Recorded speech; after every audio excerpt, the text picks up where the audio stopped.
So the formation level will change from banking to cutting. Okay, at some point between the chain 60 and 90, depth will be equal. What depth, ground level and formation level depth will be equal. So we will take it 0 here. Okay, between 60 and 90, somewhere we will find a area of 0 quantity. Okay, means if depth is 0, then obviously the area will be 0. So you can take 0. And if you see this here we have considered 0 here. Here we have considered 0 here in the mid-sectional area method. Okay, we have taken D as 0, but here again we are taking 0 as the area.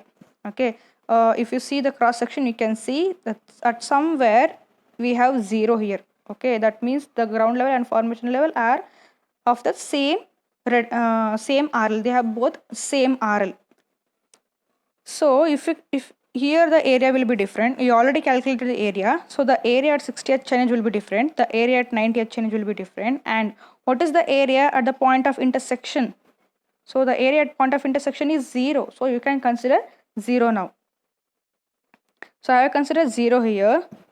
So what I will do is, again I will take the average of 10.56 and 0. So average of these two I will take. Next I will take average of these two. Okay, I will take average of these two and then I will write. So negative sign indicates only it is in cutting. Okay, you no need to carry the negative sign. You can leave it in the D itself. You no need to carry it. It's not a problem. And then average of these two will get 0.607, and again continue the same procedure, average of 2. Okay, next once you get the mean area, you have to substitute the length between the stations. You know the length between the station is, it's here, it is clear, 0, 30, 60 means it is obviously it is 30, so you will write 30. But between 60 and 90 you have some length for banking and some length in cutting. So that length we already calculated. It is 26.66 in banking and 3.34 in cutting. So I have written these two. You have to be careful only at this point, only while writing the length.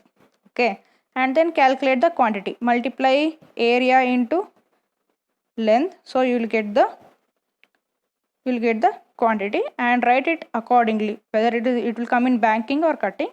Finally you will get the total quantity. Okay, now you can compare the quantities from the mid sectional area method and mean sectional area method. So if you see, it is in a mean sectional area it is 997.984, in the mid section it is 990. Almost they are equal, but you won't get exactly equal values in both the methods. Okay, so here in cutting it is 1432.32, and here it is 1414. So almost they are equal, but you won't get exactly equal value. So this is about the mean sectional area method.